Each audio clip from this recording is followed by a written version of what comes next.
இது ஒன்றும் புதுசு இல்லைங்க. 50 வருஷத்துக்கு மேல எம்ஜிஆருக்கு என்ன பண்ணாங்களோ, அதுக்கு பிறகு 20 வருஷத்துக்கு முன்னால விஜயகாந்துக்கு என்ன பண்ணாங்களோ, அந்த மாதிரி 2 மடங்கு இன்னைக்கு விஜய்க்கு பண்றாங்க. அவ்வளோதான். அவங்களுடைய வாக்கு வங்கி சிதறப்போகுதுன்ற பயம் எப்பல்லாம் அவங்களுக்கு வருதோ, அப்பல்லாம் அவங்க இப்படி தான் நடந்துப்பாங்க. அதுவும் அதிகாரத்தில கையில இருந்துன்னா திமுகவை சமாளிப்பது என்பது மிக மிக கடினம்.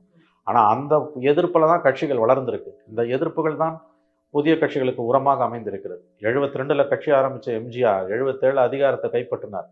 அந்த 5 வருஷம் அவர் படாத பாடுபட்டார். அதில் 76ல் திமுக கவர்மெண்ட் டிஸ்மிஸ். 76 ஜனவரியிலேருந்து 77 ஜூன் வரைக்கும் 1.5 வருஷம் ஒரு மாதிரி பரவாயில்ல.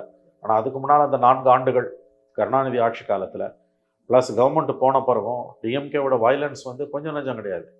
அதிமுக என்ற கட்சி 72ல் தோன்றி 77 ஆட்சியை பிடிக்கிற வரையில் அந்த 5 ஆண்டு காலத்தில் மட்டும் பொலிட்டிக்கல் வயலன்ஸில் 18 பேர் அதிமுகவினர் கொல்லப்பட்டார்கள். இதெல்லாம் வரலாறு. அதே தான் வைகோக்கு பண்ணாங்க, அதே தான் விஜயகாந்துக்கு பண்ணாங்க, இன்றைக்கி விஜய்க்கு பண்ணுறாங்க. மொத்தவங்க பண்ணதை விட அதிகமாக பண்ணுறாங்க. அன்றைக்கெல்லாம் இவ்வளோ தூரம் சோஷியல் மீடியா கிடையாது.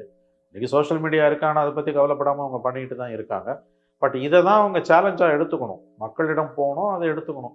அவங்க அரசியல், விஜயோட அரசியல் இன்னமும் நம்பிக்கை கொடுப்பதாக இல்லை. அதுதான் இதில் இருக்க சிக்கல். அவர் களத்துக்கு வரணும். அதை இன்றைக்கி வந்துட்டு போயிட்டாரு, நான் அடுத்து எப்போ வெளியில் வருவான்னு தெரியாது. போலீஸ் வந்து பர்மிஷன் கொடுக்குன்னா அதை அணுகணும், கோர்ட்டுக்கு போகணும், ஒரு ஒரு வய மீடியாவை பார்க்கணும். அதுக்குன்னு அனுமதி கொடுக்கலன்னு வராமலே இருந்துட முடியாது. ஆகவே அவர் தன்னுடைய போக்கை மாற்றிக்கொள்ள வேண்டும். அரசு எல்லா விதமான இடர்பாடுகளையும் ஏற்படுத்த தான் செய்யும். எந்த கட்சியோட கூட்டத்துக்கு 51 நிபந்தனைகளை விதிச்சிருக்காங்க, 84 நிபந்தனைகளை விதிச்சிருக்காங்க. ஆகவே விஜயோட கட்சி, விஜயோட அரசியல் என்பது இன்றைக்கு தெளிவாக ஆன்டி டிஎம்கேன்றதுல போய் முடிஞ்சிடுச்சு. தாவேக்காவா திமுகவா, ஸ்டாலினா விஜயான்னு நீங்களும் நானும் தான் வந்து களத்தில் வந்து நின்றுட்டார் அவர். ஸோ நீங்கள் அதுக்கு திமுக வந்து பதில் சொல்லி தான் ஆகணும்.